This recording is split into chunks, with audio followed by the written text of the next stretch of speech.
Yeah. So, how have you been? I mean, you've been in Islam, or let's say on the Deen, for a few months now. So, how are you? How are you kind of adjusting to the new worldview? Let's say, how's your day to day going? I'll be honest with you, not much changed for a long time.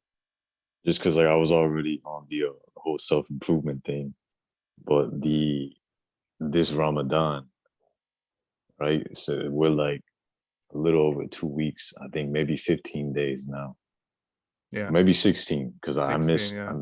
Yeah, I missed a day unfortunately, so I got to remake that day. Oh But man. yeah, alhamdulillah, man. Like being in Ramadan and experiencing this is like it's really brought that clarity to me, and it's made me see um I guess the deen for what it really is. Like yes, I was Muslim, yes, I had reverted, yes, I was like practicing, but it's like now being in Ramadan, like really praying and meditating and even adding dopamine detox alongside of it has just brought that clarity. And yeah, without complicating it, Dean really is like the most important thing, man. So, have you been to the mosque since we talked last time? Or Bro, I actually went to the mosque and they were closed. Yeah, but I'm definitely gonna make an effort to go to a mosque to perform the Taraweeh prayer at least before the end of Ramadan. yeah. Yeah. Yeah, that's a kind of a game changer because I didn't know that there existed the Taraweeh prayer, and I Mhm. attended it. I go like every now and then, every 2 days maybe, and it's really cool because like they are reciting the Quran, so you have a much more time to think because in your salat you basically have to do what you have to do. It's not something where you can just kind of stop and do dua or something like that. But in Yeah, Taraweeh, no. it's so long that you can kind of get way too deep than usually, with regular prayers. So yeah, I Yeah, yeah, I recommend it. like that. I like that. So you're doing Ramadan as well. Yeah, sure. It's Alhamdulillah, bro. like the biggest thing. Yeah, it's pretty difficult. I mean, I got used to it now, but the water thing, not drinking water is pretty difficult for me. But yeah, I wake up at 4 a.m., get some breakfast in, then do the Mm. fajr, and then I go to sleep again. I don't know how you do it. Yo, yo, I do the same thing. I try to wait at least like 2 hours before going to sleep again. Mhm. Yeah, because it's like if I try to go to sleep with like a full stomach, I don't really feel that good. You know what I mean? Yeah. It's Yeah. weird. I eat like this huge baguette and I go to sleep. It's like it takes me a while until I fall asleep. But yeah, So, question: Do you have you noticed the metallic taste in your mouth yet? no. What's You that? don't have that. What is that? Tell me about it. The metallic taste in your mouth is when you enter ketogenesis.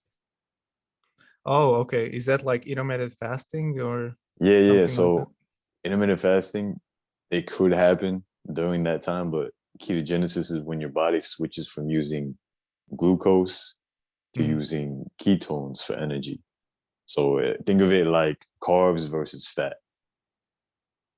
And if you do, I want to say if you're water fasting, it takes anywhere from like 24 to 48 hours. If you are eating, but you're eating very high fat, very low carb, it could take anywhere from like 3 days to 2 weeks. Mhm. But what I'm seeing is like on this dry fasting in Ramadan, like within like closing in at the end of the before iftar, Mhm. like I already feel like I'm already in that ketogenic state. And what's weird is like after I eat, and I'm eating carbs, man. It's not like I'm trying to be keto, but it's like I'll be brushing my teeth, and like as I'm like the toothbrush goes across the gums, like man, it's like this weird metallic taste. I Yeah, don't that's know. I guess it's strange. just me. Yeah. Yeah, I was doing intermittent fasting 6 months already before Ramadan, but this is different because I was drinking water. So yeah, usually like 2 hours before iftar, my head starts to hurt, Mhm. and I just get these weird headaches. And I just kind of have to. I mean, I work out even in Ramadan. Like today, I was working out some calisthenics, and then I jog every maybe 3 days. Like I even jog. Like I eat, I do my iftar, and then I wait until midnight, and I go jogging like after midnight. Really? Yeah, because then I feel, you know, you have much more energy, and you're just alone in the city. Everybody's sleeping, and you're jogging. You feel like, you know. Uh, like Rocky Mashallah. Balboa or something, because Mashallah. and it's strange because you feel scared because jogging at night is weird, you know. There are like weird people everywhere at night. So, Yeah. anyways, it's a Man, new thing. I love jogging at night. Even walking at night. Yeah, Everything at night is nice. depends where you are, I guess. But yeah, And that's very true. That's very true. yeah. I Um, mean, the biggest thing right now, I mean, I was just outside for maybe 1 hour, and mhm. you know, it's really nice day here in Prague, and everybody's outside drinking, like thousands of people. Everybody's like picnicking and you know, drinking wine, enjoying themselves. And I was just 1 hour before iftar, I was just crushingly depressed from this site because I see everybody kind of like indulging in dunya, and I'm just like walking here and I'm thinking like, is somebody doing Ramadan here? Like, because how do you feel like, I don't know where you are in the US, but when you're like, I don't know, engaged in a society outside somewhere, do you feel like strange, or do you feel like you sometimes miss the old, you know, things like maybe you used to go for drinks with friends, now you don't do that? Like, how do you go you about that? talk you talking about like during Ramadan or just as a No, just Muslim in general? regular. Yeah. Well, in general, I stopped doing that a long time ago. So like I said, when I transitioned to being Muslim, there wasn't much different versus I think the only real difference was that I started praying. Mhm. Versus before I never really prayed. I just meditated. So in that regards, I can't say that I miss anything like that. Sometimes I do think back and I'm like, like it'd be nice to, you know, smoke some weed or do something like that. But it's like, like life is still good. You know, life is still good, alhamdulillah. Yeah, I guess But it's. in regards, my bad for cutting you off. In regards to Ramadan, man, Mhm.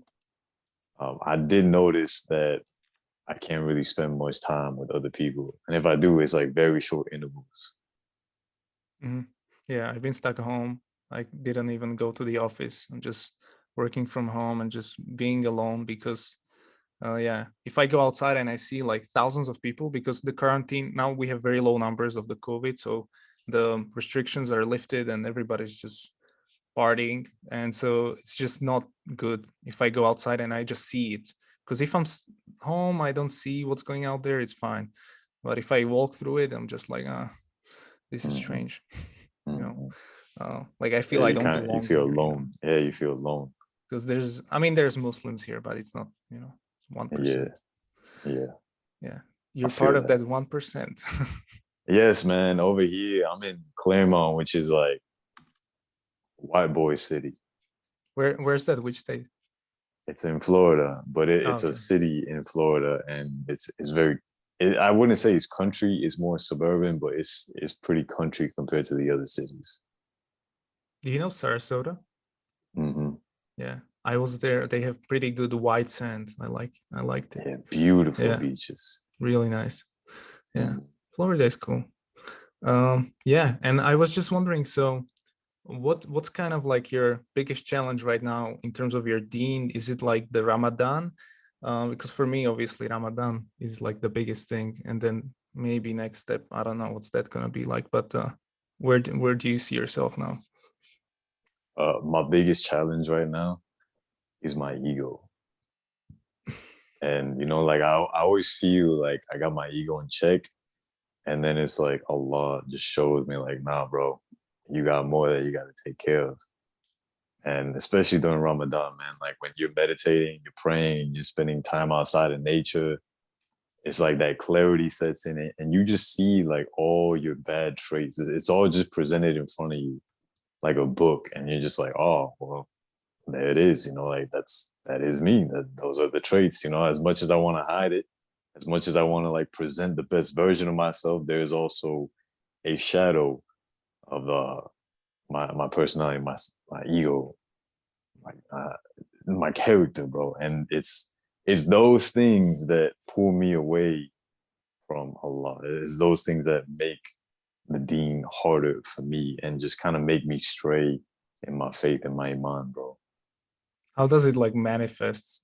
Do you know? Like maybe you train MMA, right? Is that like you too much focused on work, or you're doing something Uh, on YouTube, or? it's not so much the MMA because I even meditated on that and like really asked like why was I doing it? You know, aside from the fact that I love to fight, and then all these reasons started to come up, but it's like ultimately I'm doing MMA for the sake of Allah. I do everything for the sake of Allah, which is not something that I probably would have said before Ramadan. This is something that I'm just kind of like now coming to the realization.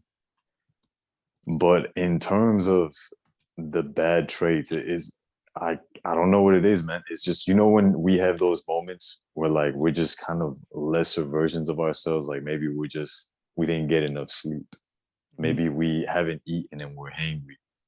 Maybe we're just in a bad mood because of something. You know, like just something happens, and that's when like the bad parts start coming out. Mhm. You know. Yeah, yeah, I get that. I mean, I used to think also like I'm doing stuff for the sake of Allah. And then I'm like, no, you're still doing it for yourself sometimes. You're still doing it for Yeah. your ego. Yeah. And Yeah. I think there's a great story. There was a battle, and one of the, I don't think it, I think it was a Sahaba who was fighting like an unbeliever. And finally he was able to, beat him, and he was ready to kill him. And he spat in his face and he let him go. So everybody was like, why did you let him go? You could just kill him. And he said, like, until that point, I was doing it for the sake of Allah. But when he spat to my face, I felt anger in me. So I was Mhm. afraid that I'm going to kill him for the sake of my ego, and it's not going to be good. So it's like, whoa, everybody, everybody Damn. was pretty taken back Mashallah. by that. Yeah, it's just you have to constantly check yourself. Why are you doing what you're doing? Yes. Yes, that is very true, man. And yeah, bro. I don't feel a need to expose all my bad traits here, but Mhm. it's definitely something that like you do have to check yourself for sure. Yeah, the worst thing For is like, sure. I think the worst thing is like I'm still sometimes seeking validation from other human beings. And I was Mm. even reading in the Quran like a few days ago, like, why are you still looking for the approval of men when I am the one who created you? And I'm like, I don't know, like, why am I doing this? It's just like stupid. And Mashallah. sometimes I can't stop it. But yeah, I mean, it's a struggle, I guess, with everybody has this. It's facts, man. It's facts. Yeah. So, in terms of maybe, have you learned something recently about Islam that you didn't know before? I know you do a lot of podcasting and stuff like that. Mhm. What was something you learned that kind of blew your mind recently? Uh, If there's anything, I mean, okay, yeah. So recently I've been hearing a few of the stories of the companions and the story of Khalid ibn Walid. If I say any of the names wrong, uh, correct me. And then the other one was mhm, Umar radiallahu an. And I think I'm supposed to say that for Khalid as well. Maybe, maybe not. I'm not sure. But man, those two stories, I'm about to listen to Hamza radiallahu an's story today. But man, those stories are insane. And I'll send you the links after this. But Khalid's story, it like when you hear it, it does nothing but raise your testosterone levels and just makes you see like this was a true warrior, but like all for the sake of Allah. Like he didn't do anything for like his own sake, for his own ego. mhm. And then you have Umar radiallahu anhu. Man, like mashallah, bro. This guy's just a proper man. And like just listening to his story, like man, it brought tears to my eyes. It really did. It brought tears to my eye. And such a humble guy where it's like he had and I'm probably gonna butcher this, so I recommend anyone who's watching, I recommend you as well to look at the story or look at the narrations and see it for yourself. But there was one which I'm gonna loosely say here is that he gathered all the people around. He was the leader. I think they called the Khattab or something like that. He was the leader of the Muslim people, and this was after the Prophet sallallahu alaihi wasallam's death. And he gathered all the people, and then he's like, um, I think he said, "Assalamu alaikum." When I was younger, I used to work all day, and at the end of the day, I would get paid with a handful of dates, or like a handful. I think he said raisins or something like that. Like no money, just a little bit of food, barely anything. And he's like, I would work the longest days, the hardest work, just to get a handful of dates. And then he just stepped down. He stepped down from the wherever he was, and like he basically finished his speech. And then one of the people, like the other, I guess, like you could say council, came to him. He's like, "Yo, what are you doing? Like you call all the people here, and you basically degrade yourself. You put yourself down. Like now they're looking down on you. Now they have less respect and less honor for you." And he's like, "Yeah, that's what I wanted to do, because the other day, my soul, or maybe he was referring to his ego, but he said my soul was telling me that now there is no one between you and Allah. Like you are the leader of the Muslim people. You like there's no one that's in between you and Allah." So what he did is he wanted to show his soul, which probably I'm gonna say that's the ego here. He wanted to show his soul, his ego, like where it came from and who he actually is. So he basically humbled himself right there in front of everyone. So that way, like not only is he humbling himself, but they can also see that like even him as the leader, like he still fears Allah and he puts himself in his place, because at the end of the day you either humble yourself or you get humbled. Yeah, that's a good Yeah, man. story. Is that Khalid? No, that's Umar. Okay, got it. Yeah, that's pretty cool. I mean, for me, it was the moon splitting miracle. I've been researching that for some days, and it's pretty exciting if you get into that. And you can like watch NASA satellites and really discover that this took place like in the 7th century. Like there's even records of Indian kings who saw this, so it's pretty crazy that sometimes you learn about something and it sounds like supernatural or I don't know, something like okay, and then you get into it and it's like okay, this actually makes sense. Like there's a lot of things about it, Islam like that with the first look I'm like okay, I'm gonna have a hard time looking into this, but it's actually pretty Mm-hmm. easy. So yeah. So what is the moon splitting thing? Well, I think, I mean, I don't want to get into this because it's very difficult, but you probably have heard of this, that there was a moon splitting miracle where Allah split the moon in two pieces to prove to, I don't know which tribe, that, I mean, he's Allah, and it was a miracle. And obviously it sounds like, okay, this is unscientific, this could never happen.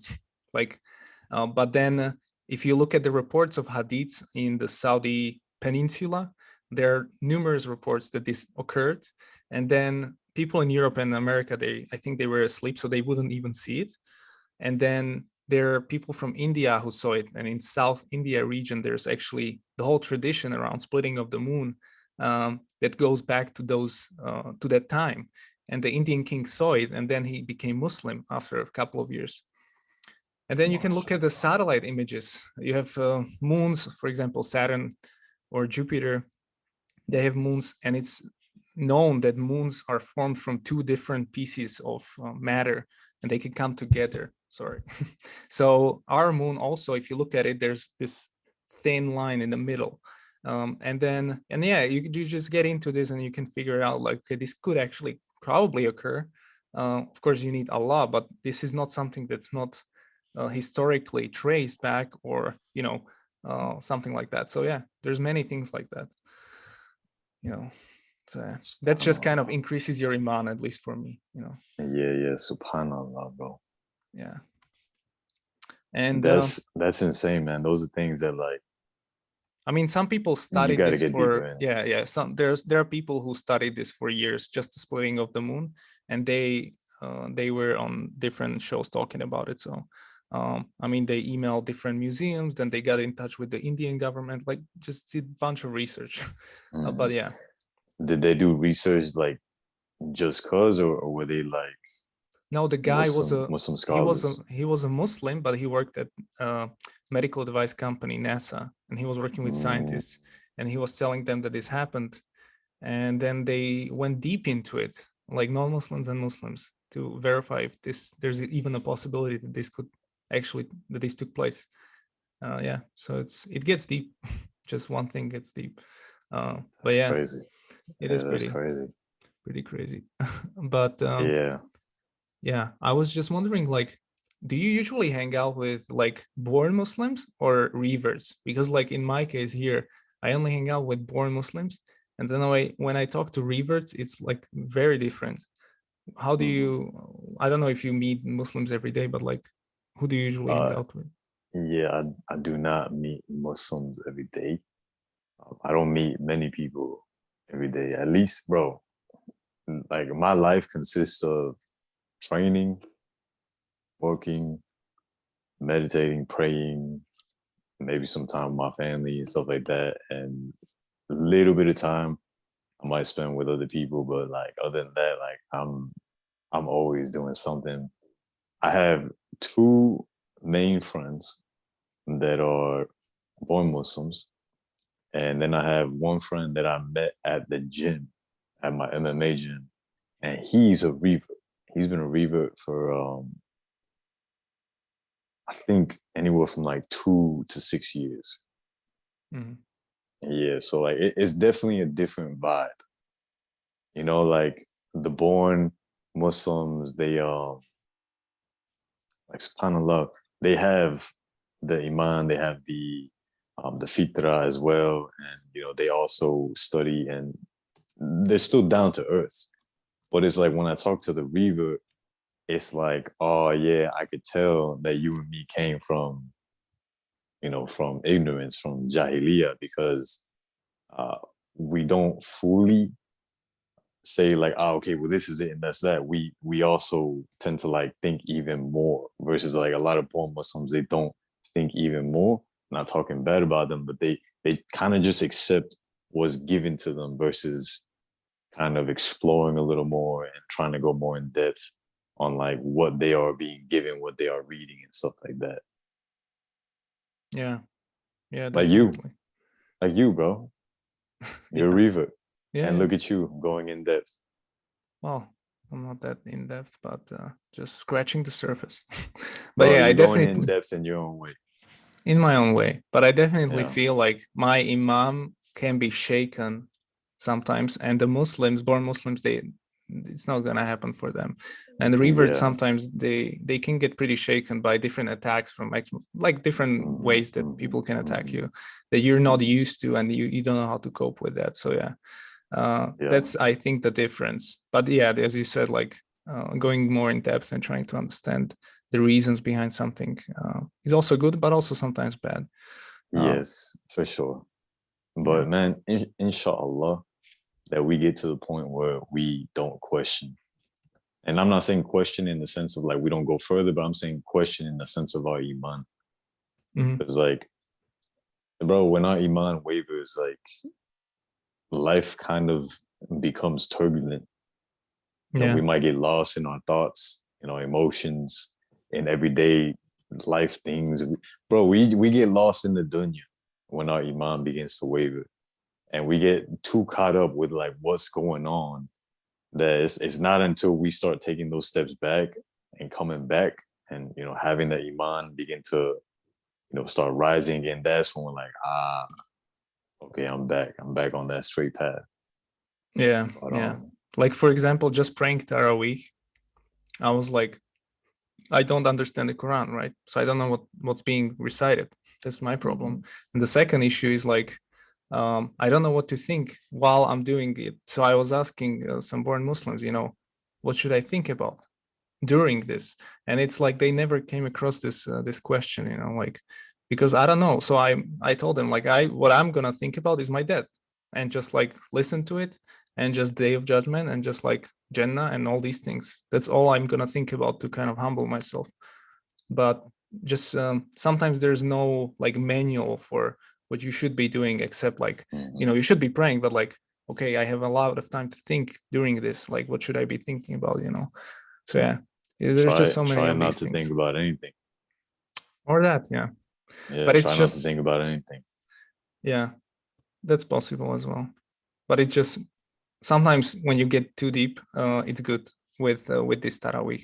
It's kind of like cleaning your heart, cleaning your soul, is recitation. So you leave the place like you're kind of cleaned from all your mistakes. Yeah. I feel that because when I pray, when I'm doing salat, like 8 times out of 10, I'm all over the place, and I've kind of come to accept that sometimes I am gonna be all over the place, and when I am all over the place, that's when like you just said, sometimes healing occurs, or sometimes it's just kind of like refocusing me back into um I don't know, I guess just bringing me back from whatever it is that I was being too drawn into. And man, like when I'm doing the salah, and uh, I'm not thinking about anything, like those very rare instances where I'm just like present, it's beautiful, bro. It's beautiful. I had one time where I had only gotten like maybe 4 hours of sleep. Then I woke up, ate breakfast around like 9 or 10 a.m. Went to train martial arts with my friend in the park for like 4 to 5 hours at like 12. So we didn't get back home till like maybe 5 p.m. And I was like, I gotta do these prayers. I gotta do two prayers back to back because I think Asr, or is it Doher? One of those, whichever one. Let me see. Give me 1 second, bro. Yeah. Yeah, so it's Doher. It was Doher, and from Doher it was gonna go into Asr. And I was like, all right, yeah, let me do this before the time runs out, and then I'll, get up, move, and then go into Asr. And man, like, I did Doher, or Zohar, however you say it. And I was Yeah. I was pretty focused, bro. I was pretty focused, alhamdulillah. And I got up, I had said something to my mom, and I was like, all right, I'll be right back. I'm gonna pray again. And then I went, and when I was doing Asr, bro, I kid you not, as I'm standing there, oh man, it brings me not goosebumps, but it just makes me feel like I'm about to start experiencing it again. I was just there with my eyes closed. A lot of people like to keep their eyes open and look at the ground. I feel like if I close my eyes, I can get deeper into the prayer. So I have my eyes closed, and I'm just reciting Bismillahirrahmanirrahim.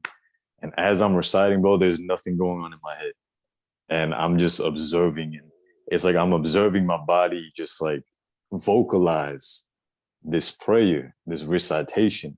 And as that's going on, bro, my awareness begins to like shift, and it's almost like an out of body experience. Like I'm just observing my body, and my body is literally reciting, but I'm not making myself recite. Like my body's just doing it by itself at this point. And every time that I would go down into prostration, um, I would have my eyes closed, like I said, and when I would put my forehead onto the ground, like right here, right in between my eyes, like there was this like pulsing thing, and it wasn't pulsing outwards; it was pulsing inwards, like this, and it was just right there, just pulsating inwards. And every time I would stand back up and go into the next recitations, because the next rakat, you got the two, and then you pray the attahiyatu, and then you got the next two. And bro, like once I got to the last two rakat, I kid you not, bro, as I'm like doing the prayer like that, it went from an out of body experience to feeling as if I can only explain it as if it was a lot. And please, anyone who's listening, take it loosely because I'm not claiming this to be like anything in particular. But it felt as if that was Allah, and there was like this wall.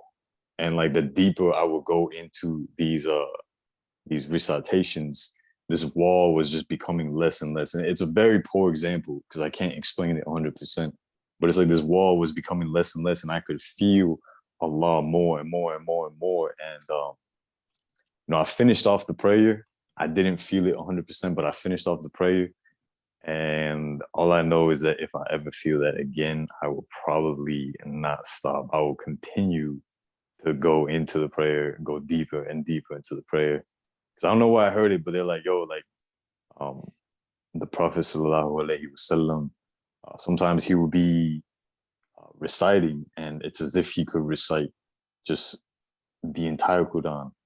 Like, he just keep going and keep going and keep going, where he's just like in this position reciting, and it's like, wow, like mashallah, he's not stopping. And then there's other times where he would just do what he needed there, but then when he went into sujood, when he went into prostration, he would stay in sujood. He would stay in prostration because it's like he was feeling it in that moment. He was going deeper into the prayer and du'as, and people would walk in and they say that you would think he passed away in prostration because he would be in prostration for so long. And it's like, dude, like when you are in it, when you're getting into it, like there's really no reason to stop.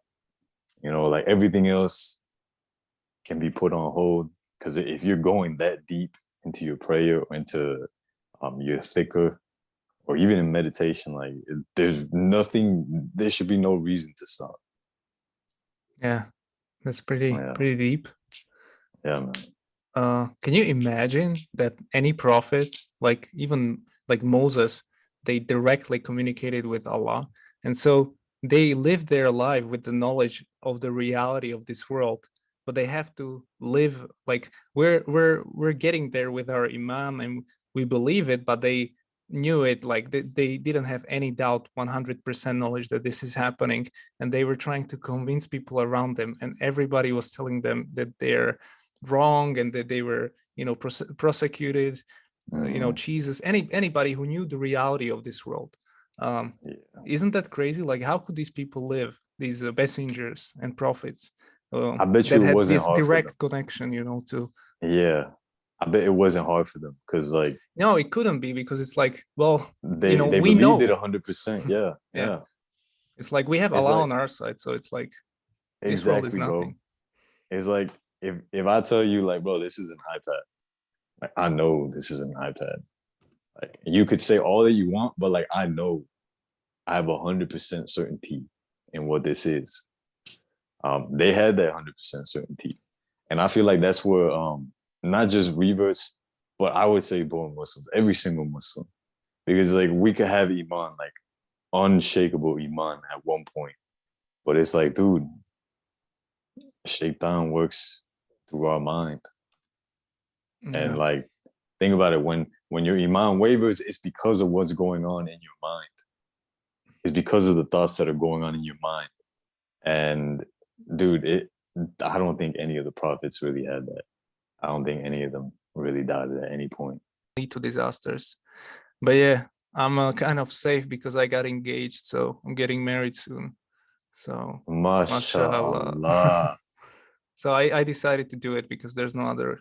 I mean, I couldn't find a way how not to do it. As in this Yeah, country, living here, I would be, at some points, I would be like, it would be tempted. very difficult to live. Tempted, yeah, yeah. Yeah. So I How had did to you guys go. meet? Now we've been together for 8 years already. So it's Ah, like, this is a very difficult for Reavers, like, because she's not a Muslim, she's Christian, but it's like, I became a Muslim while we were together.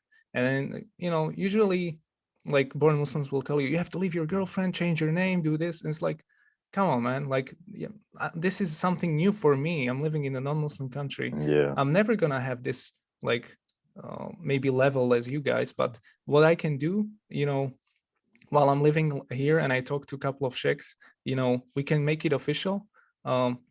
so we're going to do it. And then there's certain obligations that I have as a man, but there's no problem with marrying a Christian woman, and we already know each other. We've been together for a long time, and she doesn't mind. She knows a lot about Islam from just me, as well.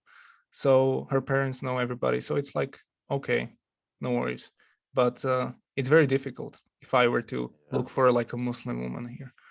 yeah. But inshallah, she Yeah, will, open her eyes at some point and Allah will guide her. at some point. Yeah, Yeah, that's what yeah. I hope to do by my actions. So I hope to be the best Muslim, so that my family and people can really see that this is not just a phase in my life. This is not like a few months, Hmm. you know. Yeah, but it's Man, and difficult. I think, I don't know if you're on this, but are you getting married to her because you, let's say, for like the normal reasons that people would say, because you love her, you want to be with her, you want to have a family with her, and all this other stuff?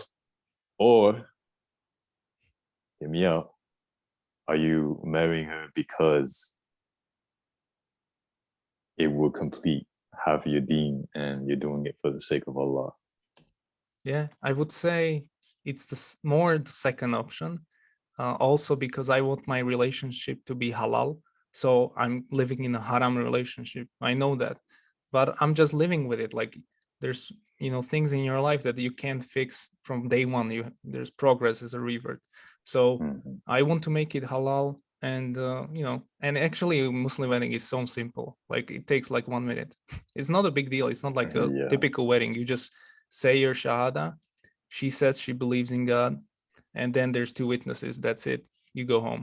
Like, nothing crazy happens. And then there's another wedding, which might be like in a church or somewhere, but I'm not ceremonial. really Yeah, concerned about that. It's a yeah, I feel that. I'm just trying to make it halal, and just being at peace with it. And then of course I love her and everything like that, but this is like a push to do it Yeah, because yeah. yeah. May Allah make it easy for you, bro. Yeah, I mean, it's pretty crazy that I did this. I mean, I would never think that I'm gonna do it, but yeah, I just thought one day, like, let's do it. What am I waiting for? Like, Yeah, we're not getting anywhere. We have an apartment together. Like, everything is already set up. It's not gonna change a lot of things. I'm just gonna be halal in a halal kind of relationship finally. it's permissible now. Yeah, exactly. You can't beat that. Yeah, I've yeah. been I've been trying to like come to grips with the whole woman situation because my entire life I've always I've always had this obsession with women. You know, blame it on testosterone, blame it on genetics, blame it on just my mental state. I don't know, bro. I've always had this obsession with women, and like when I would get into relationships, it would kind of, over a period of time, like my focus would go to them inevitably.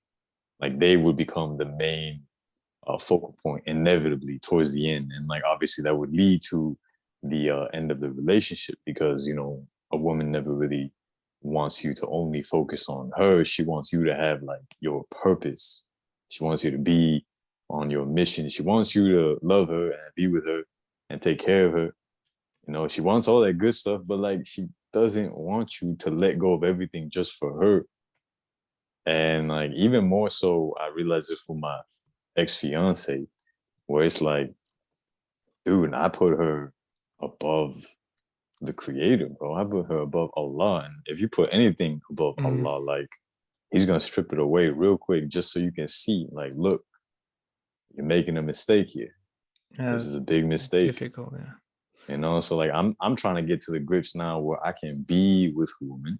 I can get married, complete half my deen, do it for the sake of Allah, still have that relationship with her, but still be disconnected towards like, what, this is more for the sake of Allah than for the sake of us just having sex permissibly, or us having a relationship permissibly, or us having kids. You know what I mean? Mhm. It's like, I don't know. I'm just realizing in Ramadan now, like everything really does have to be for the sake of Allah. Yeah, I think there's a story where a Muslim army came to like a city of non-believers, And then one of the Muslims, he fell in love with a woman there, and then he changed sides, and then he was fighting against the Muslims because of love. It's so powerful to love a woman, or to fall for her, and then do everything, you just forget everything about yourself. So it's very difficult, yeah. But But man, yeah, my bad. If you think about this, right, like this is the dunya. This is a simulation. This is the matrix. This is yeah, not real. At the end of the day, like this is just a test. Everything that we're experiencing is a test. So like us being in a relationship and having all this stuff, while it may be nice, it's still a test in and of itself. It's like, bro, if Allah blesses you and me with abundance financially, where we are making over 200, 300K a year, bro, that's a test. That's a yeah, test. Because with abundance, like, well, now you're just more reluctant or more able to do things that you probably wouldn't have done before. And you're probably going to sin at some point or another with all of this abundance. And the moment you sin, bro, is the moment that Allah stops helping you. yeah. Real talk. Real talk. No, I can feel it. Like whenever I sin, like a minor sin, like it takes me days to get back to where I used to be. Just a minor sin. I'm not gonna say it, but anything. Yeah. It can be like smoking a cigarette, whatever. It's just like it takes days because you think about it. You should be feeling ashamed. That's good. And you Mm-hmm. should be doing it in private, not to expose it to the public. But it's still kind of like, oh, I just took myself like I just taken a couple of steps back, so yeah, just like one single sin. And I can't really, like, back in my jahiliyyah, like daily sins. Like, how was I living? I can't even, there was no way I'm gonna find Allah. Like clouds, I'm not gonna see anything in that. So I can't even think back how I used to be thinking, like just a couple of years ago. How Mm-hmm. crazy is that? Yeah. But yeah, it just, I think the angel Gabriel said to Jibril, sorry, said to the Prophet Muhammad, peace be upon him, that love whoever you want. There will come a day that you will have to leave them and be alone, and do whatever you like. There will come a day where you'll have to stand in front of Allah. So do as you please. But there will be a day where you will stand, and you will, for every action, you will be held accountable. And it's like, so that's kind of my mindset right now. Yeah. Yeah, man. And if you think about this, all right, there's two forms of love. You got unconditional and conditional. Everything in this world is conditional. The only thing that's unconditional is the love from Allah, the creator. Like that love is unconditional. You worship the creator, he doesn't need your worship. He doesn't need anything from you. But you worshiping the creator loves you unconditionally. That's real love. But it's like, dude, if I say I love someone, there's a reason for it. There's a reason why I'm saying that I love this person. Unless I say I love you for the sake of Allah, there's a reason. And even me saying I love you for the sake of Allah, there's a reason behind that as well. There's a condition. That's what conditional means.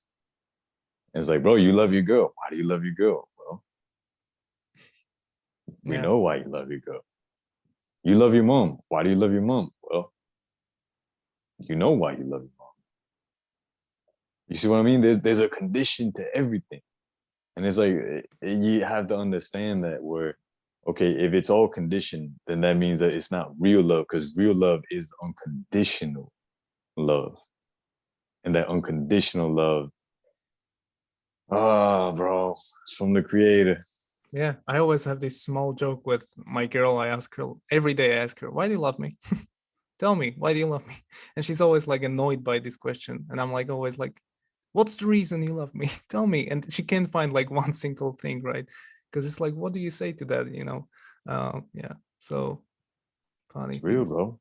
It's real. And the person who made me realize, it's like, of course, I had to sit on it and really like let the thoughts marinate in order for me to realize it even furthermore. But my ex fiance, man, like when me and her split, she had gotten drunk, not messaged me. She called me and left a voicemail basically saying that she doesn't believe in love. She doesn't believe in what we had, that it was all fake, that there's no such thing as love, that as real love. And she was saying that unconditional love was like the love with your family, but like, man, like we just said, there's still a condition there, that you love them because they're your family. You love them because you grew up with them. You love them because this is your father and he raised you. You love this because it's your mother and she basically brought you into this world, you know. But it's Mm. like that's still conditioned. And like, bro, she saying that was like the little thing that like it took years before like hit, where I was like, nothing's real here. This is the Yeah. dunya. Again, this is all test. As you said, like Allah doesn't need anyone. And so like people, when they say like, okay, I believe in Allah, but why should I follow all these things? Like he doesn't care, right? He doesn't need me. It's like, no, you don't get it. It's not for him. It's for your own salvation. Yo, You will be yo. held accountable. He's not going to be held accountable. You can't increase in greatness what he has or decrease it. It's already perfect. So you're doing everything you're doing for yourself. And people don't get that. Like a lot of people don't get that concept. And it's just like, that's why you shouldn't sin. Simple. Yeah, well, You're saving yourself at the end of the day. Yeah. And so how would you maybe explain? I mean, this is a difficult question, but how would you explain something like faith or iman to someone who never grew up in a church or anything like that, and he's like maybe an agnostic or atheist? Is there a way that you can communicate what this means, or is it something that they have to experience to have like real understanding? Because there are some things in life you have to really experience to know it, and some things you can just kind of tell somebody.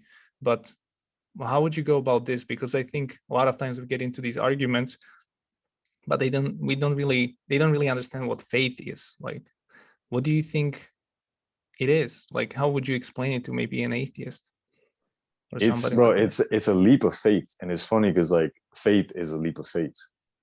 It's essentially like you're trusting in the unknown. You're taking a chance. Right? You're taking a chance because at the end of the day, like yes, we have the book and all that, but like we need to take the step. We need to make the leap of faith. You know, no one's gonna make us believe except ourselves. We have to be the ones to take the leap. And that's what iman is, where you taking that leap and you're having complete trust in Allah. And if they try to even say anything against that, they try to argue against that, it's like, well, you're taking the leap to not trust in Allah. You see what I'm saying? Where it's like, dude, you go into the dark, you don't know what's in the dark. You can choose to stay exactly where you are, or you can choose to walk forward, not knowing what's going to happen, but you choosing to walk forward. You're taking that leap of faith, that you're trusting in the unknown. You don't know what it is. You don't know what's going to happen. It's unseen, but you're taking the leap of faith. And like that's the best way I can explain it, bro. Mm. Yeah.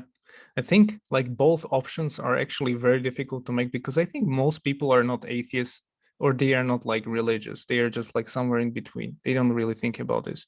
But you have to, at least at some point in your life, you come to the conclusion that, all right, I have to make a decision here, whether everything is random and like the entire life and the universe can be explained with natural selection, evolution, Big Bang, and I just trust in science and God help me because I don't believe in Yeah. him. And then, or I will try to find God by looking at religious books or something, and we'll see if something resonates with me. And that's a decision you have to make. And that was a decision that I was kind of going through. Mhm. And it's like both are pretty not insane, but pretty major, because like one claims there's nothingness. The other one claims no, there's actually like something that's all powerful and in control of everything. So you have to pick. And Mhm. yeah, most people don't choose until they die. Yeah. But I mean, at least some atheists who really believe it, at least they chose it. And that's their choice. But at least they thought about it and they picked the other side. But most people just stay in the lane and just like they don't care about this. Yeah, I think you know how in the Quran it says that Allah guides who He wills, and He leads astray who He wills, and whoever is led astray, like you can't do anything for them to be Mhm. able to bring them onto the path. You know, like I think that has to do with our egos, and like people who are atheists or even maybe in a midway point between religion and atheism, or maybe they're just part of like a different religion where it's just kind of like misconstrued and altered. It's the ego. The ego is so attached to what's going on that they can't submit. They can't step down, and because they can't step down, they're never going to be able to understand, because we have the fitra, like Islam is the natural religion. It's the religion where if there was no religion, that's your natural religion. That's where you would naturally follow your fitra, your innate belief. But then you have Islam, which coincides with your natural religion. It's the one that's like, it's perfect. It's what it's meant to be. But it's like you have these people who they are attached to something. And because they're attached to this one thing, they can't accept that. They don't want to read it. They don't want to look at it. They don't want to hear anything about that. And because of that, they're essentially deaf, dumb, and blind. Right. And it goes again to this the same question is like you can choose to believe in God or you can choose not to believe in God. But wouldn't you rather choose to believe in God and, at the end be like, you know, thankfully I believed, because imagine if I didn't believe. I'll be over here in Jahannam. I'm over here in the damn hellfire. Like a lot of people, they want to say, that's not real. Like heaven, hell. It's like, how do you know? Again, like I'm taking the leap of faith here. They're taking the leap of faith, but they're choosing to not believe while I'm choosing to believe.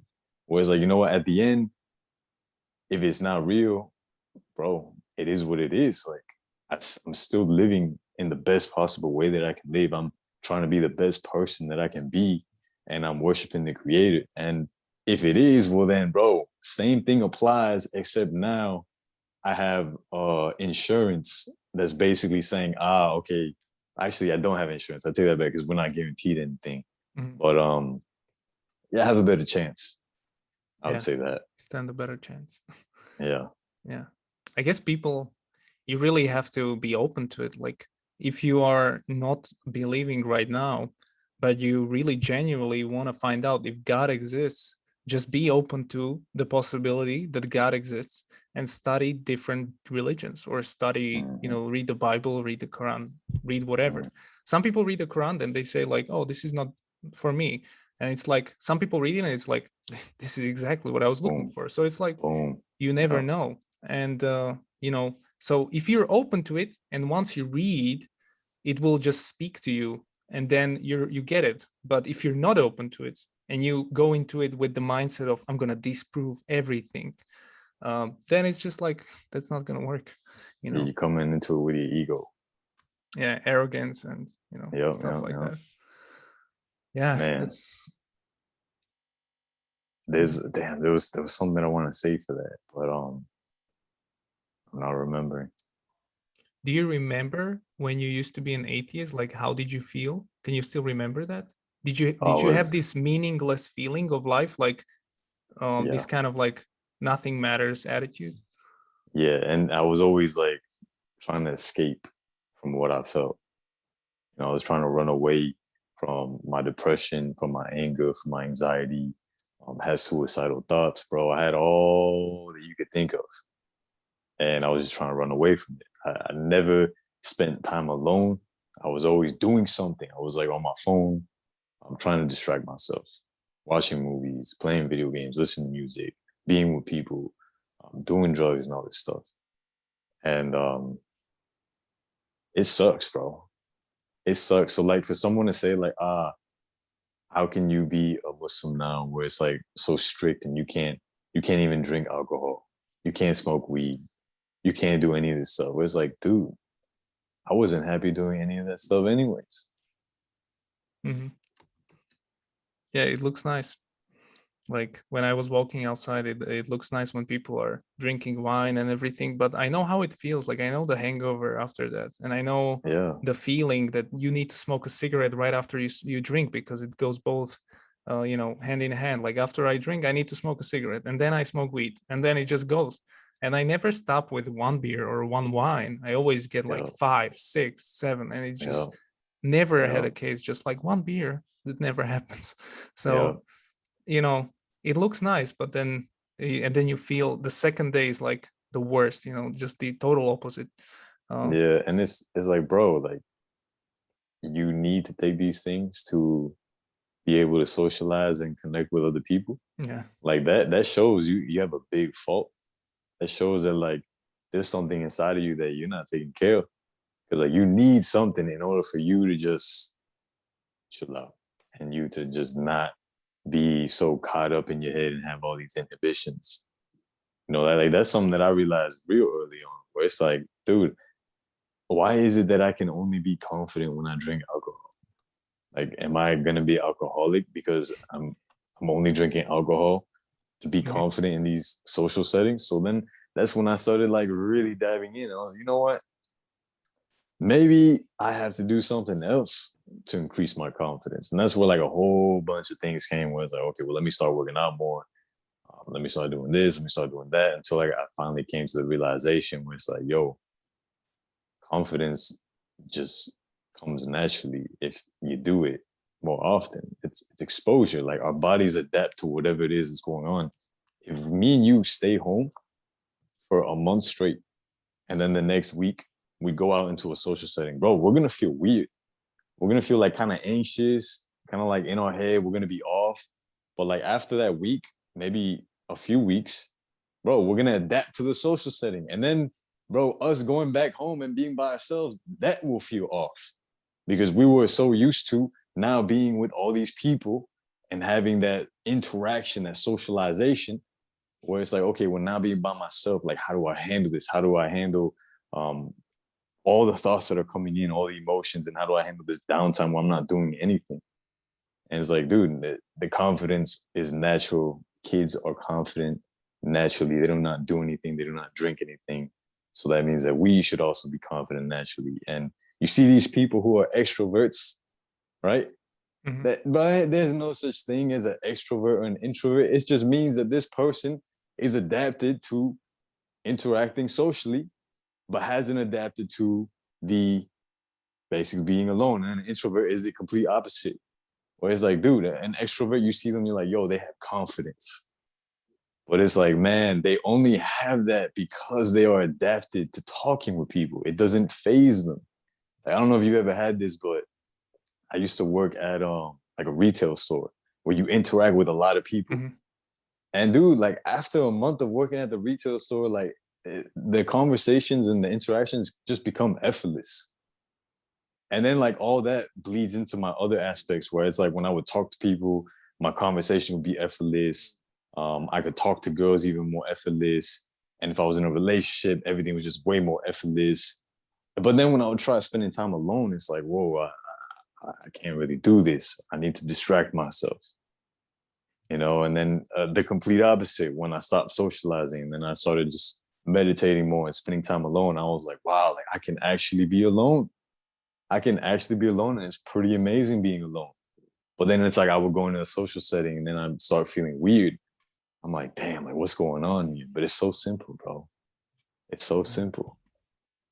No, I definitely felt that. I'm more inclined towards introversion, but when I need, I can be very extroverted, but it's rare. And I used to work in the US actually as a waiter, and then I used to work in a retail store in Alaska selling like whales, whale, like something from whales, uh, Yeah, and yeah, uh, and yeah, and yeah. At first, it's like horrible. I hate it when people came to me, especially in the US. Everybody's like, "Hello, how are you?" And people here are not like that, so it's kind of like freaking me out all the time. But then after like a couple of months, I got used to it, and yeah, it's strange. Then it kind of goes in every part of your life, and then you kind of leave that job and you go back to doing something else. Yeah, yeah, but yeah, man.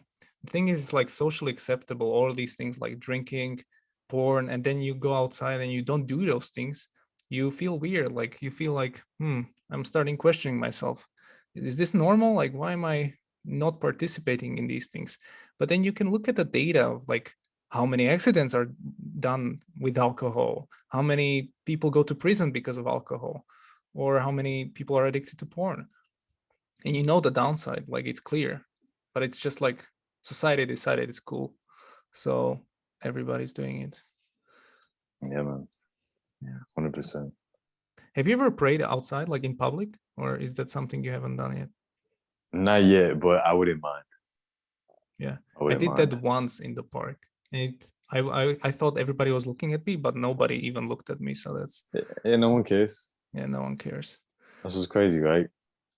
Yeah, but it's definitely different when you're outside praying. It's kind of like more in tuned into nature and everything, you know. I Yeah. used to take a lot of hikes recently, and when you're on top of the mountain, I used to pray, and that's pretty cool experience as well. I had this one guy tell me that he would go up to this mountain where it was freezing cold, like snowing, and Mhm. then he would pray, and every time he would prostrate and perform sujood, and his forehead would go into the ice. He said it was the most beautiful experience ever. Nice. Yeah. Yeah, that's awesome. So do you think you found peace right now? Do you think you're at peace with I'm Islam? definitely, Yeah. yeah, I'm definitely at peace if I'm on deen. If I'm on deen. If I'm praying, if I have the taqwa, the remembrance of Allah, um, if I am meditating, if I am spending less time on electronics, more time outdoors in nature. And there's obviously a lot more that goes into play with this, and I wrote it down, but it's like that for me is the deen. That's the way, that's the lifestyle. And it's like if I'm not on that, bro, I'm not in peace. I am turbulent, and I know when I'm not at peace. I can feel it, and like as soon as I feel it, I'm like, all right, what am I doing wrong here? Yeah.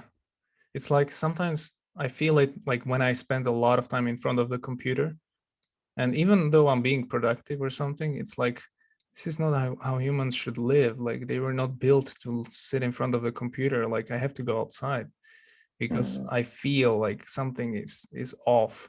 And then I look online. Just yesterday, I had a podcast with Daniel. I think you had him on your show, Muslim Skeptic. You know, Yeah, yeah, yeah. great And guy. we did a show about evolution and stuff, and you know it kind of blew up. And there's a ton of atheists attacking like me in the comments or something. And it's just like now I have to deal with this, you know, and then ex-Muslims and stuff.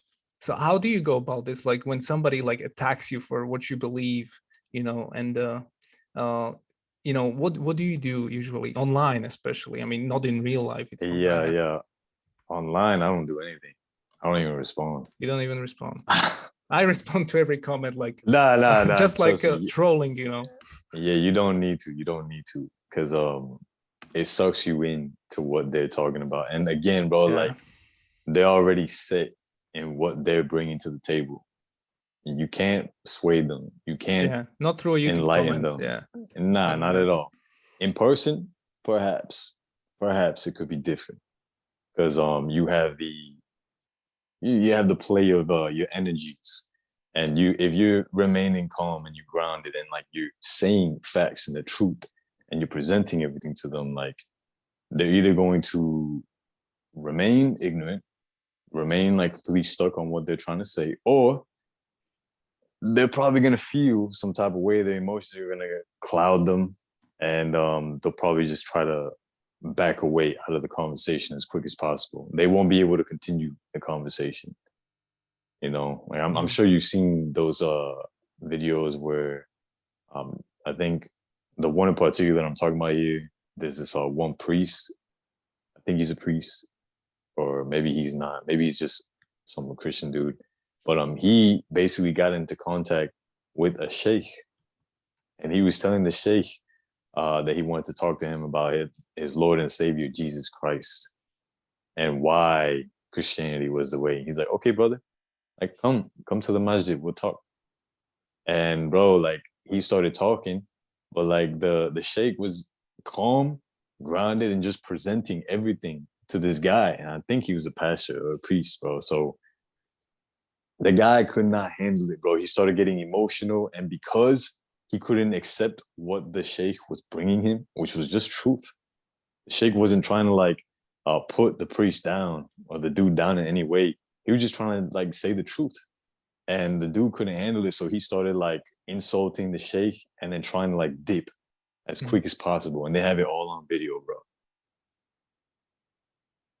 Nice. Yeah, so it's man, online, just don't even worry about it, bro. Yeah, it's a sick environment. Just today, I think there's so many attacks online. There's this like environment of Muslims, ex-Muslims, refutations going on. I don't like it. I don't think people like if I was getting into Islam, I don't know these people exist like a year ago, and now I know. And why? Because and it's like if I was looking into Islam, it would be very confusing to just look at this, and like one Mhm. person is claiming this, the other one is refuting them. It takes 4 hours for the video to finish one claim, and then another one. It's just like, come on. Is Yeah, this man. And I spoke to the sheikh. His name is I think Fahad Taslim, or Taslim Fahad. Sheikh Fahad, amazing guy. May Allah bless him. But he said that the heart isn't won over with logic. So like all these debates you see, like what is that really doing? Like it might increase the iman of a believer, but it's probably not going to do much for a person who doesn't believe. Obviously, bro, Allah knows best, and you probably do have some people that this is gonna reach, but for the most part, like when you get into these disputes and people are just trying to literally, it's like an ego trip. They're just trying to be right with what they're saying. Like you're not gonna win over the heart. Like you're not gonna show someone the beauty of Islam, the peace of Islam, from winning an argument. Mhm. You know what I'm saying? No, I agree with that. I agree with that. Maybe my final question, why do you think like people leave religion? Do you think like, and then I see a lot of people like leaving whatever, Christianity or Islam, and then they uh get into this like psychedelics or new age and atheism, and they are like excited that they discovered this new world. And it's like, I've been there. This is nothing fancy Mm. there. This is nonsense. And and then they just promote it. So like, why do you think people have a need to do this, or what Yeah. what makes them So, do it? in my honest opinion, and this is just my opinion, I'm not saying it's the truth. I think is that they get too pulled into the dunya, too pulled into the matrix, the simulation, whether that be their thoughts, their emotions, or just day to day things. Maybe the people they're hanging around are impacting them, influencing them. Because, bro, like the people who we spend the most time with, those are influencing us big time. Whereas, like, if I'm Muslim and I'm hanging around with people who aren't Muslim all the time, like, bro, that's going to impact me. And I'm going to start seeing things differently. And my iman's going to waver big time from Mhm. hanging around with these people. And bro, they might not even be trying to do anything. It's just that me being around them, like you are who you hang out with. And that, bro, that saying is not a lie, bro. It's the truth. You are who you hang out with the most.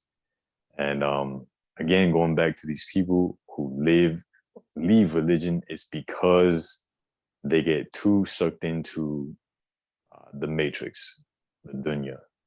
Because, like I said, bro, when you're not sucked into it, you're on the straight path. When you stray is when you start to get sucked back into the matrix, the dunya. I like how It's you call it the real. matrix. Yeah, It is, bro. it Like is the matrix. before I came to Islam, I was a heavy user. I take that back. I wasn't a heavy user. I'm over here making myself sound like a drug addict. But I used to take psychedelics, bro. I used to love psychedelics. And I remember at one time uh I took shroomies. I took an eighth of shrooms in Phoenix, Arizona. And I remember, bro, very clearly that I was seeing the dunya, the matrix for what it was. Like everything, it got to a point where everything was so real You ever seen those TVs? It's like the HD TVs where it's so high definition that you're watching a show and you're like, yo, this looks fake. Hmm. This looks like I'm right there with them. Like none of it looks real. Yeah. Bro, that's how everything was basically happening. I could see everything. I'm like, yo, like this is all fake. Like this, it's all so real that it's fake. And like I remember in that trip, like once I had that realization, there was like this disconnect where it's like I started to like go away from like this. I closed my eyes, and that's when like I started feeling something different. I can't explain in words what I felt, Hmm. but it's like the best explanation that I can say now being Muslim is being on the straight path, being disconnected from the dunya, and like knowing 100% like what this is and what you're doing here. And I feel like, bro, these people who are ex-Muslims, ex-Christians, ex all this stuff, or who are taking all these drugs, or who are atheists and stuff, too attached, bro. Too attached to the matrix. They essentially have taken the blue pill. Hmm. Yeah. One guy, well, Al Ghazali. I don't know if you've heard about him. He's like a Ooh, scholar of Islam, lived like a yeah. 1,000 years ago. He compares like this world to like the hereafter. It's like, there's a donkey and then there's a horse, and some people live for the donkey, and he can only carry like some stuff, but the horse can carry the rider. He can do a much more, advanced stuff. But the horse can become a donkey at some point as well. And Mm-hmm. those people decide to choose this world, where the next one it's on another level. And yeah, just people don't see it. And I definitely recommend, if you like, it's just 40 pages. It's called On Knowing Yourself and God. And he drives crazy parallels between, the existence of God, atheism. He even goes into debating these liberals in his age. Like, it's a pretty insane book for like 1,000-year-old text. So definitely go Yeah. get that. Send me the title of it in an email Yeah, so I can pick it up, man. That yeah, sounds interesting. definitely go check it out. Yeah. And yeah, this is a computer game. Like, especially when I do like Ramadan, when I wake up and at 4 a.m. I eat the breakfast and I try to fall asleep. And then right after your fajr, the sun starts to go up, and you can hear the birds, like they start Oh, twinkling. And I'm so like beautiful. specifically 2 minutes or 3 minutes after this time, they all every night they start doing it. It's like they're Mm-hmm. programmed to start twinkling right now. And you just see like the dunya is waking up, and it's like everything is supposed to be doing what it's supposed to be doing. But it's like those birds know that 3 minutes after this sun is getting up, they know they should start twinkling, and everything is set in motion. And you just kind of falling asleep, and I'm just thinking like, yeah, this is a computer game. Then I wake up, I have to Mm-hmm. remind yourself, you're in a computer game, you're in a simulation. Don't forget, don't get caught up with your work or with clients or whatever. Yep. you know Yep. Pretty It's crazy. very hard too, because like we could realize it at one point. Like right now, you and me could be talking, and we're like, yeah, yeah, this is a simulation. This is fake. And then you But get a then phone like, call and you're done. yeah, yeah, yeah. Give it a few hours, and you're over here thinking about the randomest thing. And I don't know about you, but like I still have music play out in my head, like Yeah. random songs that I've heard in the past, so that I hear on occasion anywhere I'm going. So it's like when that comes into your head, like that's hard. That's hard when like your mind's over here just like singing this song, and like you're repeating these things in the song, and if you're not aware, then you get sucked into that, and then from there you'll go on to something else, and then I don't know, bro, it keeps going and going and going. And then going back to what we were saying about the ex Muslims, and uh, Hmm. we'll just say ex Muslims in general, because Islam is the way. So the other ones, if they're ex, well, it could be that they're just It's not searching that for the prevalent. truth. Yeah, it's not. Yeah, yeah, yeah. Yeah. It could just be that they're realizing that there's more. Mhm. But an ex-Muslim, that's someone who's they've taken the blue pill, and because they've taken the blue pill, and because they have now left the straight path, they are back in the dunya. It might give them a temporary sense of fulfillment, a temporary sense of like happiness, and like uh what's the thing when you when you get something real quick? Dopamine? I don't know. No. It's dopamine, but it's like immediate Mhm. gratification. Got it. Instant gratification. Yeah. Yeah, instant gratification. They get that instant gratification because they can do what they supposedly weren't able to do. Yeah, they can You do know what all I those mean? stuff. They can do all these things, and it's like, bro, that's very short lived.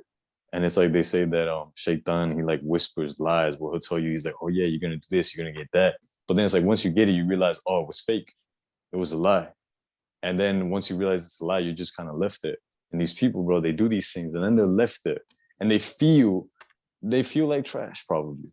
They probably feel depressed. They probably feel anxious. They probably feel like there's no reason to anything, like there's no purpose, like everything's just a lie. So it's like, bro, Mhm. they feel this and think about it. What's the thing that we as humans do all the time with other people? There's a lot of things. I don't know what you mean. We share.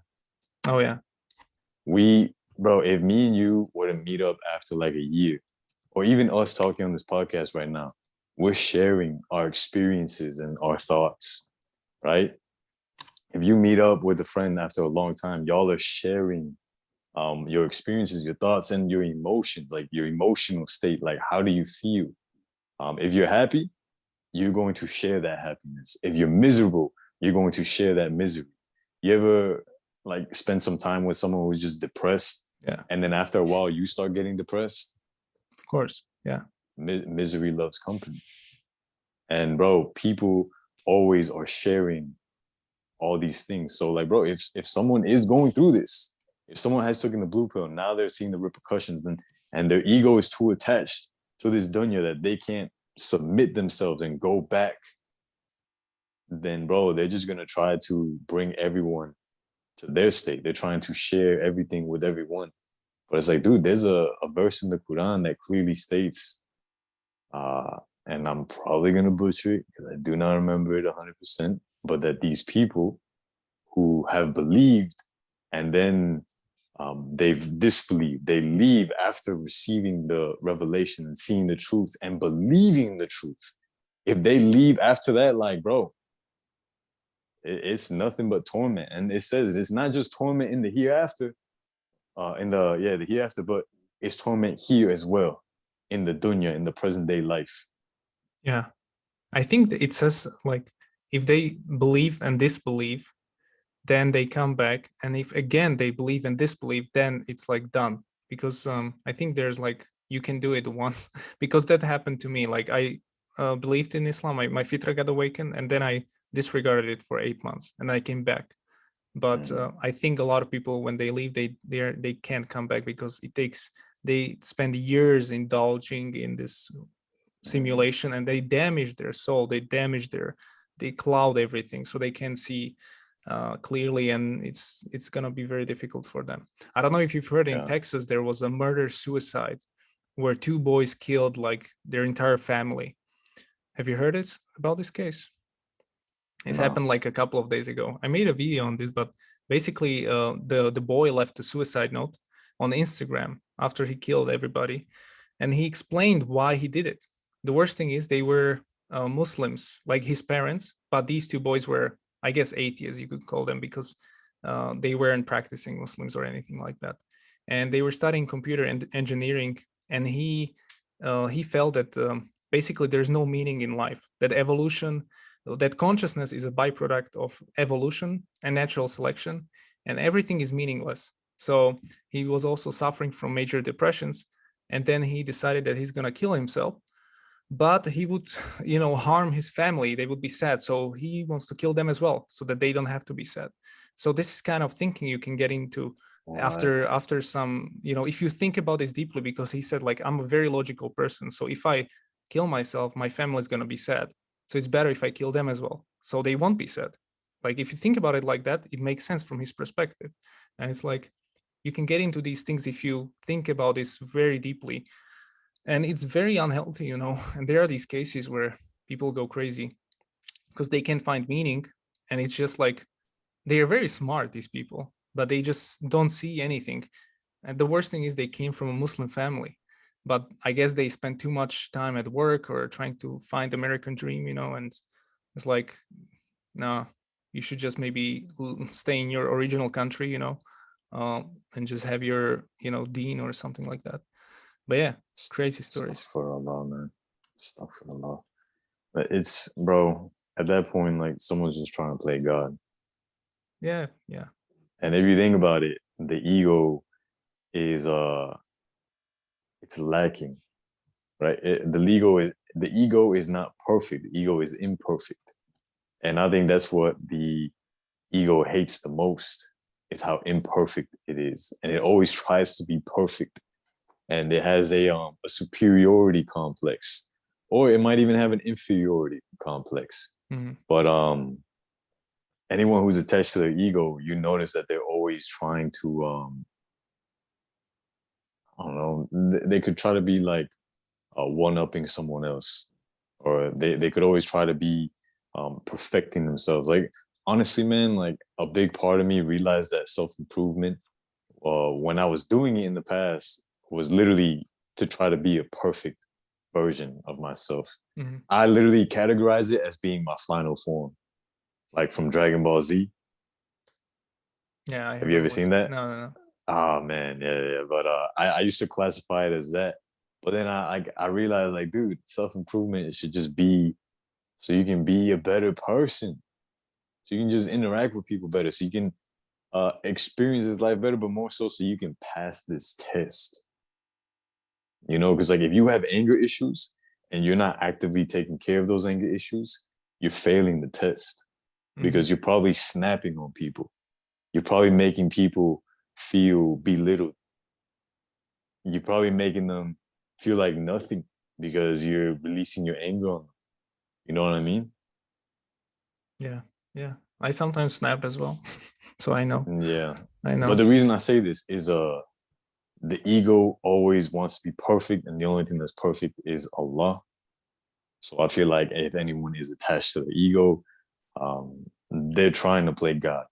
They literally are trying to play God, and it can be seen in people's actions. It can be seen in societies, bro, and what people do, or what has been done. It's pretty Yeah. insane. I think also like just this idea that nothing matters is just so it's everywhere. Like if you watch Rick and Morty, the cartoon TV show, like almost every TV show, they kind of promote this idea of nihilism. Like, hey, nothing matters. You have no purpose. But this phone has a purpose. Everything has a purpose, but nothing Exactly. matters. It's just like whatever. And it's like if you like keep saying that to people, it will make them depressed. Like how can how can you live your life with knowledge that you're gonna die, nothing matters, so then really nothing matters, and then you get into the stage like, okay, well, I'm just gonna do whatever I want to increase my pleasure because I have a limited time, or I'm gonna do something crazy like this guy, or it just creates these things because you don't have any fear, you don't know anything about God, so it Mhm. gets pretty crazy. Bro, I used to be exactly what you said. Whereas like I thought that there was no point to life, and that the point of life was just enjoy life. So I would try doing like everything to please myself and just Mhm. live a very hedonistic lifestyle. But that leaves you high and dry, bro. Yeah. Super high and dry. And in regards to like the whole thing of like humans trying to create something to basically play God. Look at the law of attraction. Have you ever seen that? Yeah, I know about it. Law of attraction, yeah. Yeah, yeah, bro. That's it was made by people trying It to, was like new age kind of spiritual, then kind of like yes, weird. My mom got yes, into it, like what? bro. It's these people that like thought of it. They they took the natural order, what naturally occurs, what Allah does, and they tried to basically alter it into their own way. And that's kind of, bro, honestly, that's kind of like taking, not saying that they're doing this, but it's kind of like taking uh, a verse from the Quran and then altering it to where it fits your narrative. And bro, they're basically selling it. They're selling it in like all kinds of ways: a book, a movie, a program, a coaching thing. And it's like, bro, it even says in the Quran as well, like those who sell the verses or the revelations for a price in this life or something like that, uh, you don't get nothing, you know? Yeah. And dude, like if you think about the law of attraction, it's saying that you attract, like your thoughts become your reality. You create your reality, and basically you get what you give. And it's like, okay, well, let's think about this for a second. In the Quran, I don't know where, but in the Quran, it says that everyone is um, not rewarded, but everyone is given exactly what they deserve or what they deserve. So meaning that like, if you do good, you're giving good. If you Mhm. do bad, you're giving bad. So like if you're experiencing all this negative stuff, like that's your own doing. And like, okay, well now you can see, the law of attraction, the Quran, look at that. It perfectly aligns.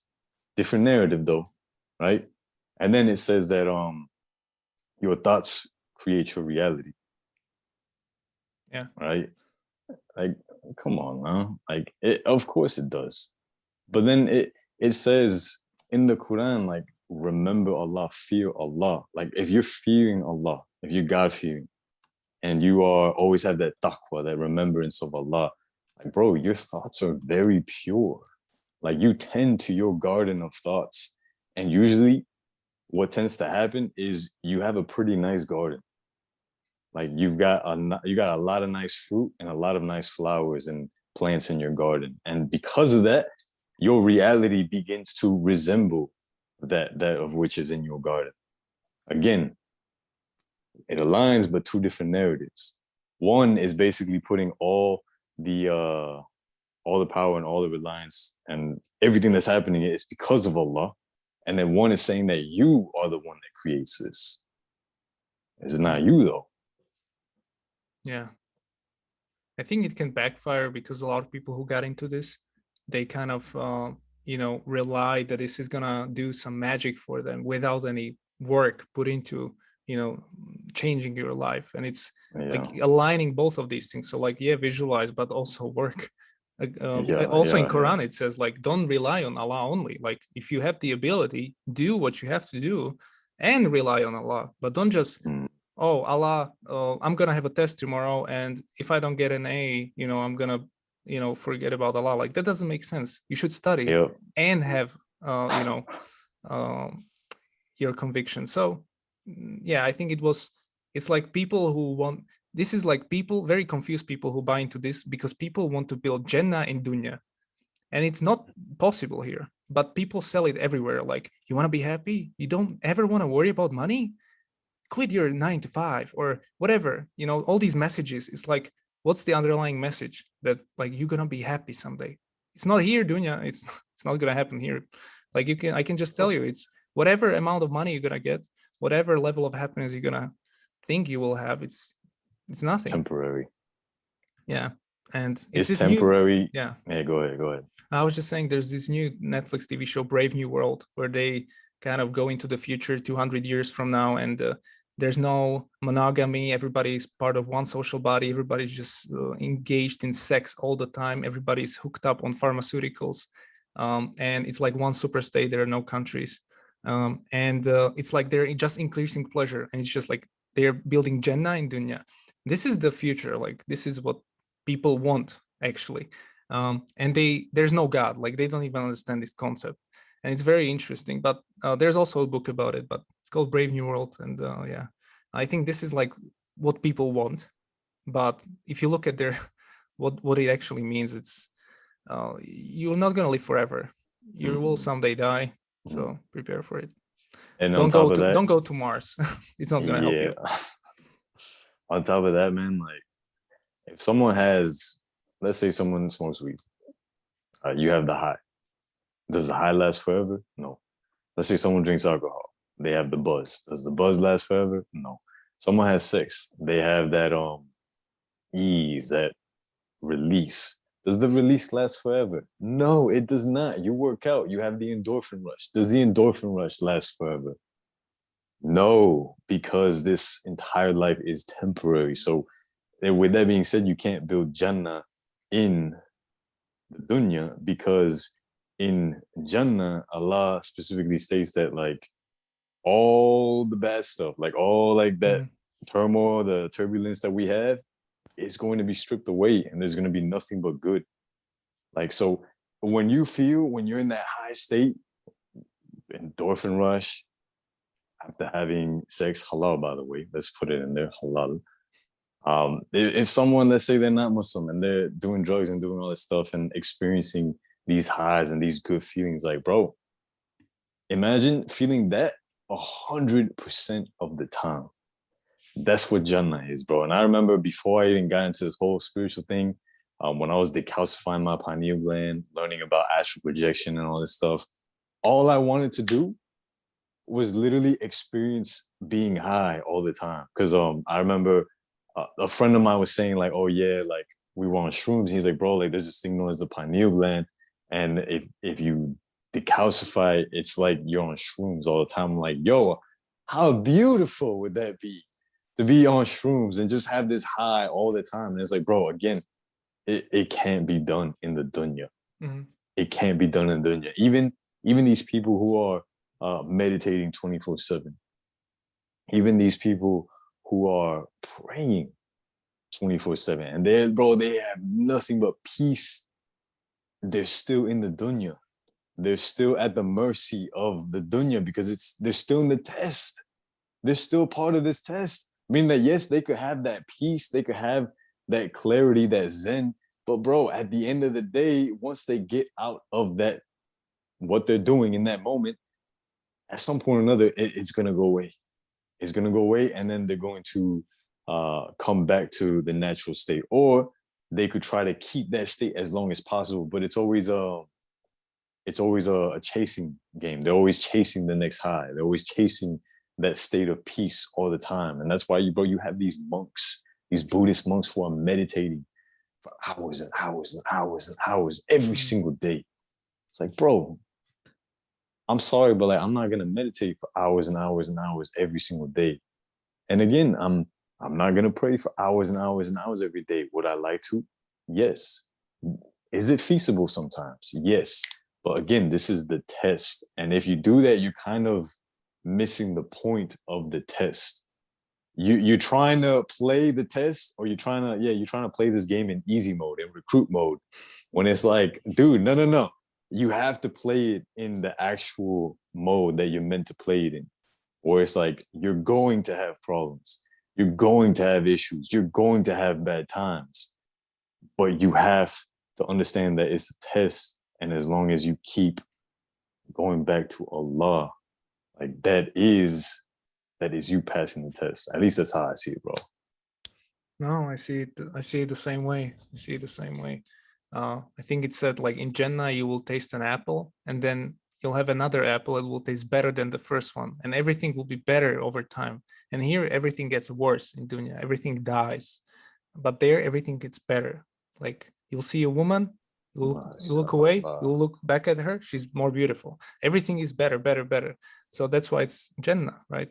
You can never get bored. You don't have MashaAllah. any kind of like your animalistic desires are stripped away. You don't go to the toilet. You don't sleep. Nothing. So yeah, that's the Man, price. yeah, inshallah, we will get there. Yeah, definitely. Well, Angel, thank you so much for the chat. It was really cool. I think we Yes. had a nice talk, and I hope to catch up with you sometime, as well in the future. And yeah, inshallah. So thank you again for stopping by, and yeah, let's stay connected for sure. And just color here, bro. Thank you for having me.